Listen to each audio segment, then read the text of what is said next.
Bonsoir mesdames et messieurs et bienvenue à votre émission Invité de l'écho, l'émission qui vous permet de comprendre tout le fait lié à l'économie. Lorsqu'on parle économie, on voit les activités de production, transformation, commercialisation et consommation de biens et services. Aujourd'hui, donc dans ces nouveaux numéros, nous allons nous intéresser sur ce qu'on appelle l'éducation financière et les activités boursières.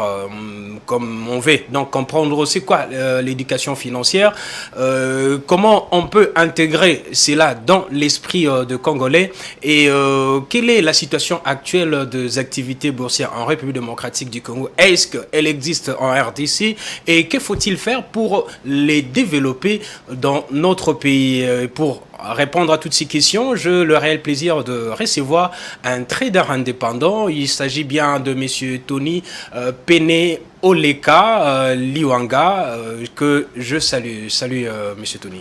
Bonjour, bonjour.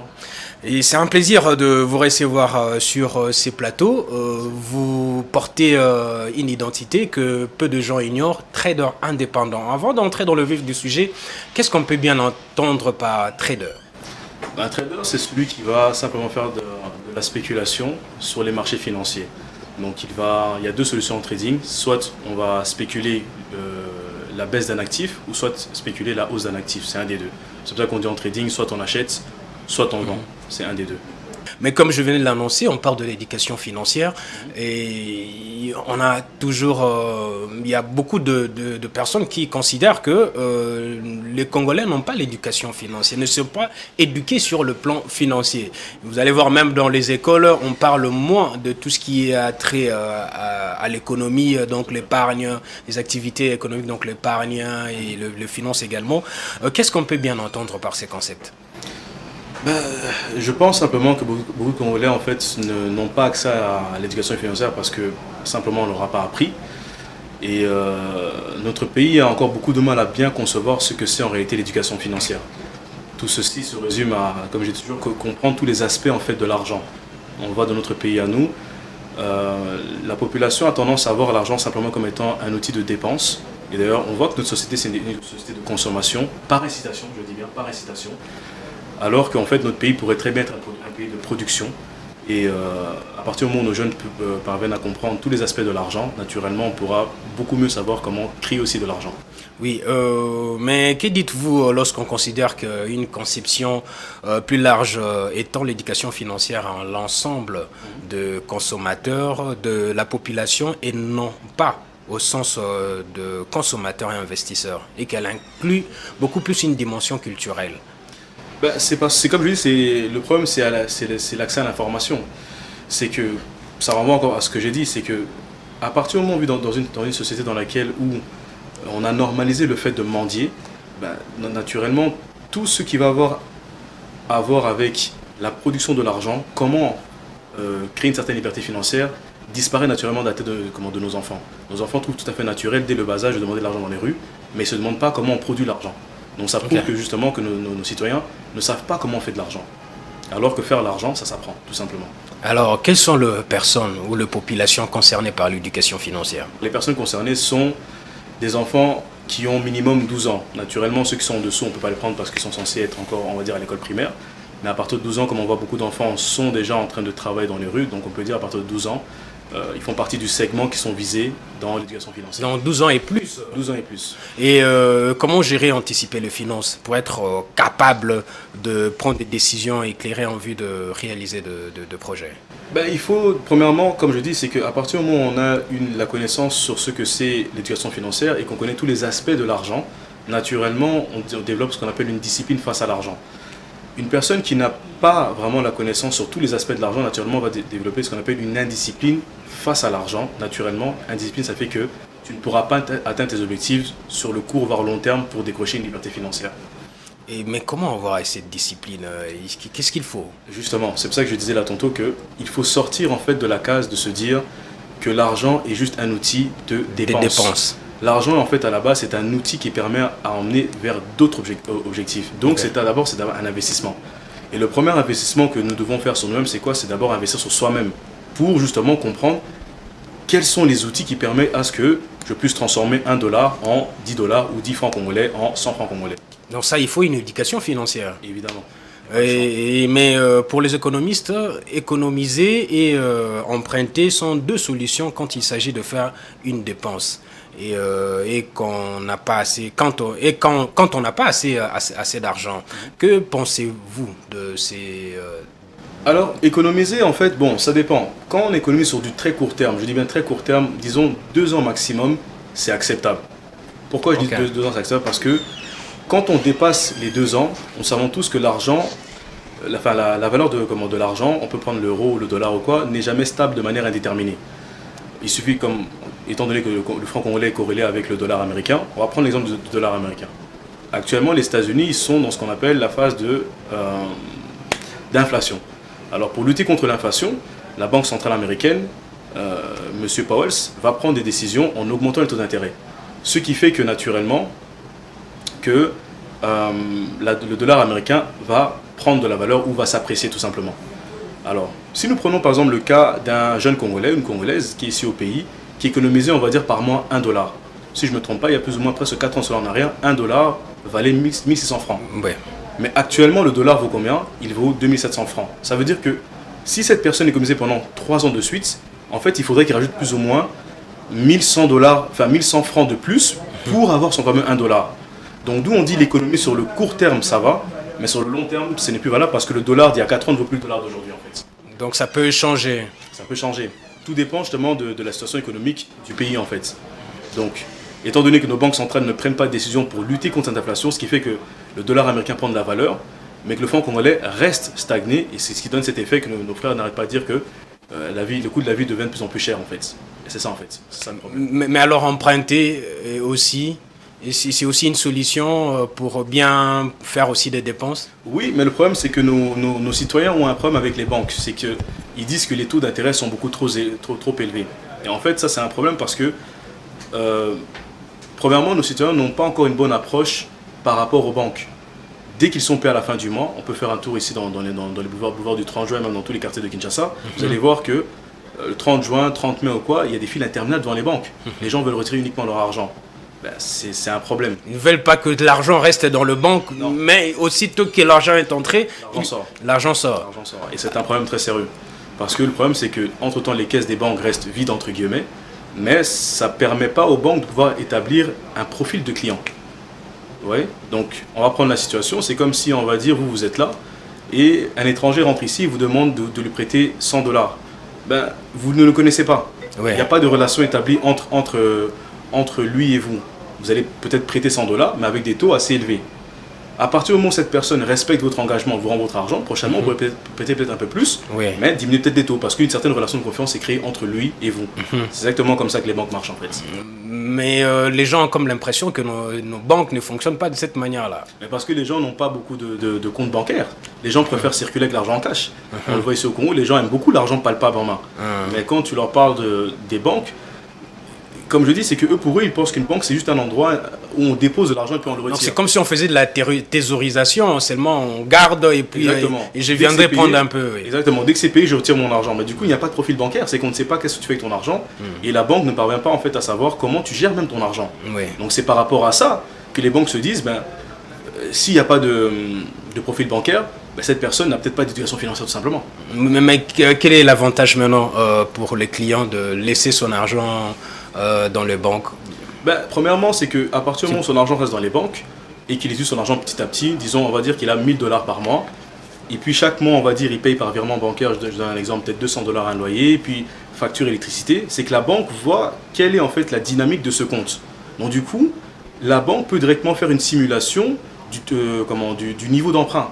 Okay. S'il vient par exemple demander $10 000, on sait savoir, oui, généralement il a plus ou moins $500 qu'il laisse de côté, donc il peut rembourser les $10 000 sur peut-être 5-6 années avec un taux d'autant. Mais les gens considèrent que les conditions, les critères sont très drastiques et qui ne peuvent pas arriver à faire de l'emprunt ou avoir de crédit. Et je le dis aussi de manière aussi ouverte qu'il y a aussi une volonté aussi de l'international d'étouffer, on va dire, le commerce congolais. Mais le problème, comme je le dis aussi, c'est que le fait aussi que les Congolais ne veulent pas ouvrir des comptes bancaires, ça ne facilite pas aussi la tâche en fait. Ok, ça ne facilite pas la tâche, mais il y a aussi un souci, c'est qu'on constate une faible pénétration de banques d'épargne et de crédit en République démocratique du Congo. Est-ce que cela peut constituer aussi un frein pour le développement économique et Bien financier? sûr.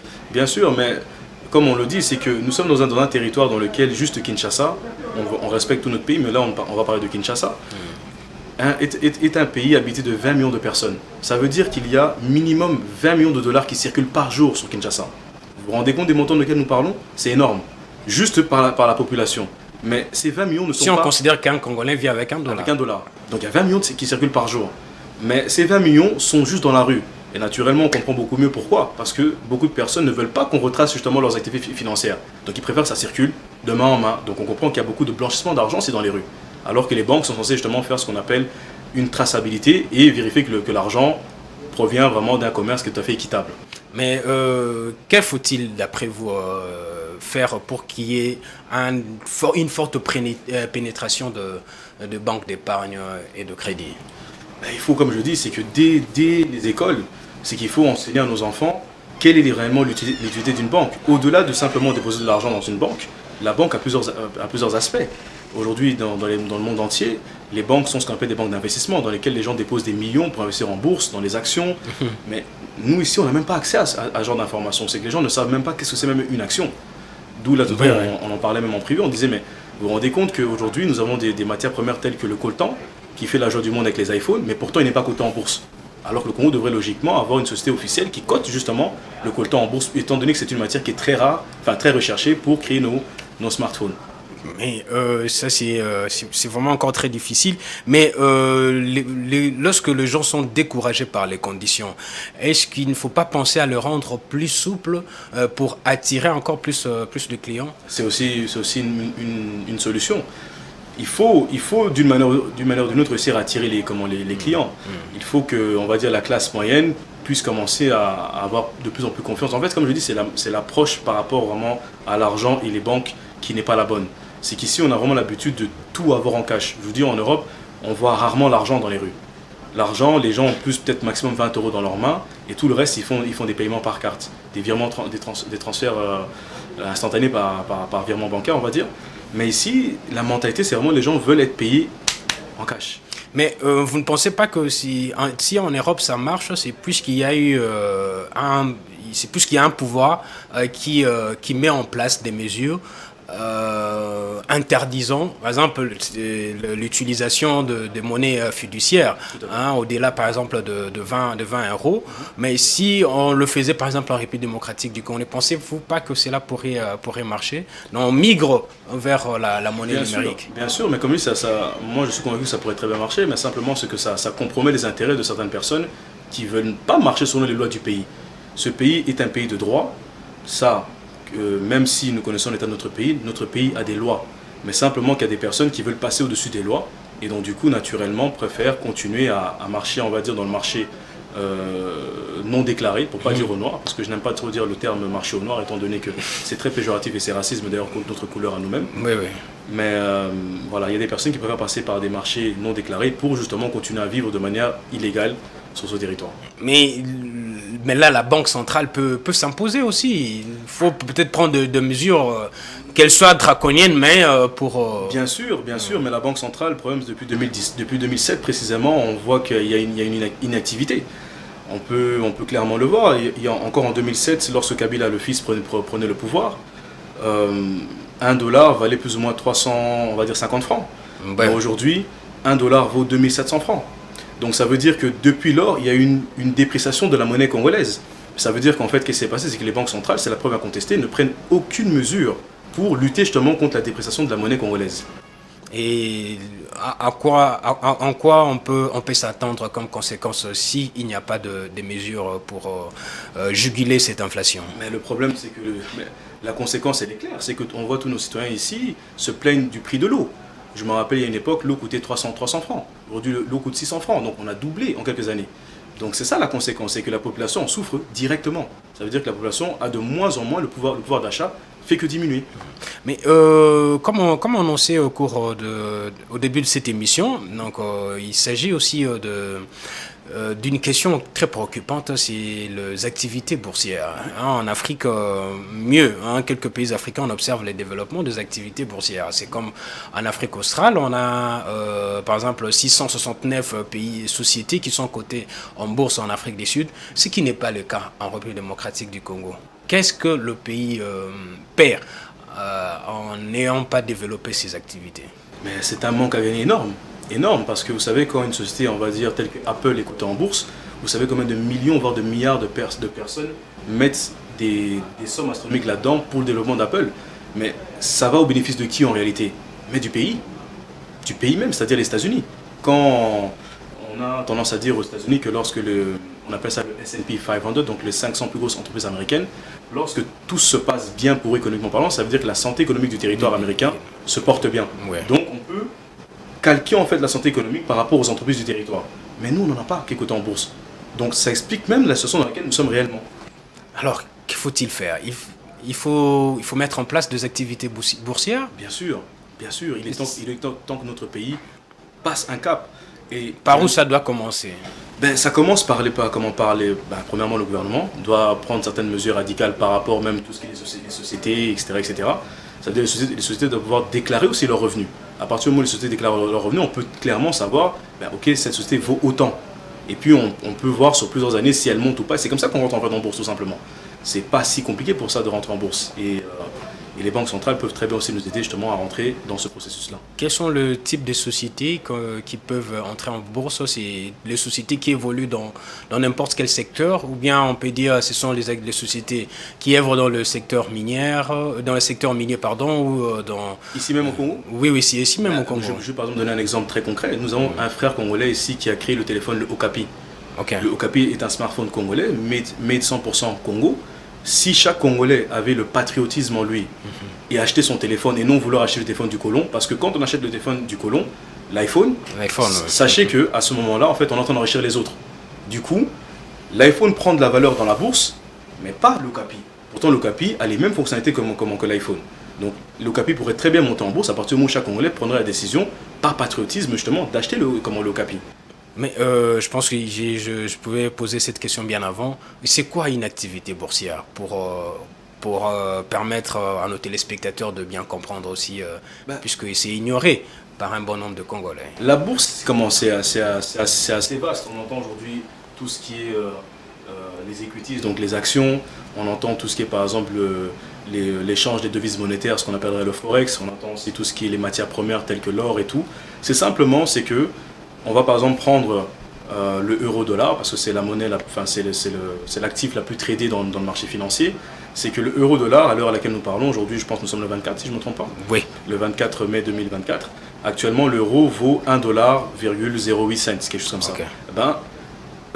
Dans la bourse, en fait, nous avons simplement spéculé l'actif soit à la hausse, soit à la baisse. Prenons le cas d'Okapi. Si actuellement un Okapi son marché vaut $10, en fait, on va acheter l'action en espérant que l'action va prendre de la valeur sur le temps. Et donc du coup, à un moment donné, une action Okapi, peut-être sur le temps, vaudra peut-être $1000. À la base, elle avait commencé avec un seul dollar. Okay. C'est ce qui s'est passé avec le Bitcoin, qui valait à la base quelques cents. Aujourd'hui, le Bitcoin vaut 53 000 euros, si je ne me trompe pas, ou 54 000 $, quelque chose comme ça. Et vous avez dit vous êtes trader. Et comment se passe votre activité? Est-ce que vous évoluez dans une structure que vous avez créée, ou bien vous collaborez aussi avec d'autres structures? Non, pas du tout. J'ai travaillé pendant 5 ans dans une banque d'investissement en Belgique. Et c'est là-dedans que j'ai appris justement à approcher premièrement les marchés financiers et juste à comprendre ce que c'est le trading. Donc comme je l'ai dit, c'est simplement spéculer à la hausse ou à la baisse un prix.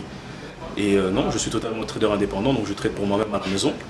Et oui, j'ai créé, on va dire, une structure formatrice qui permet justement à tout le monde de pouvoir apprendre le trading, parce que je suis convaincu à 100% que si les Congolaises, on va dire Mwanamboka, toute personne qui est issue de ce territoire, apprenez ce que c'est le trading, je peux vous garantir qu'on n'aurait même pas besoin du gouvernement pour construire notre pays. On pourrait construire notre pays nous-mêmes en moins de 2 ans. Est-ce que vous avez observé que cette activité se développe aussi en République démocratique du Congo?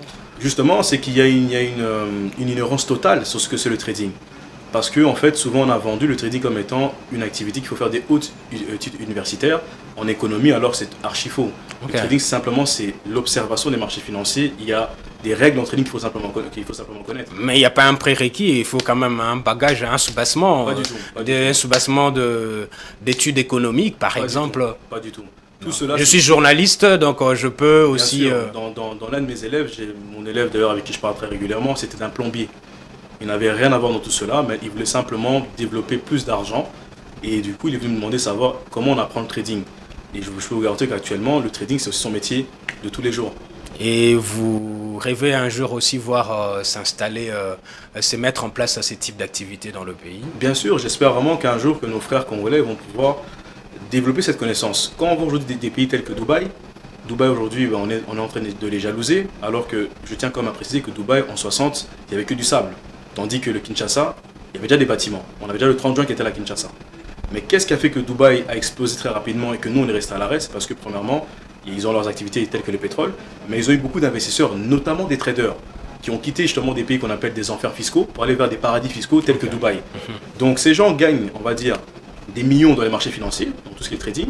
Ils viennent à Dubaï parce qu'on ne les taxe pas grand-chose. Dubaï leur demande simplement d'investir une boulangerie, une boîte de nuit, et on les taxe uniquement sur cela. Mais les millions qu'ils génèrent sur les marchés financiers, c'est pour eux. C'est pour eux. Donc essayez d'imaginer avec le Congo, puisque je vous dis que dans le trading, il y a plus ou moins 3,3 trillions de dollars qui circulent par jour. Vous imaginez un peu les chiffres de quoi nous parlons? C'est-à-dire que si vous gagnez ne plus que 1% là-dedans, ça ne change absolument rien à l'argent. Le trading, c'est quoi? Simplement, c'est l'argent fait que circuler. L'argent ne disparaît jamais. Donc si les Congolais, on parvient à comprendre c'est quoi le système, je peux vous garantir que vous verrez des jeunes de 17, 20 ans dans les rues, millionnaires, ici à Kinshasa. Tony Penoleka, c'est Liwanga. C'était un plaisir de vous recevoir sur ces plateaux. Je dois rappeler que vous êtes un trader indépendant. Vous vivez en Belgique, à Bruxelles précisément, capitale de ces pays. Et vous êtes ici de passage à Kinshasa.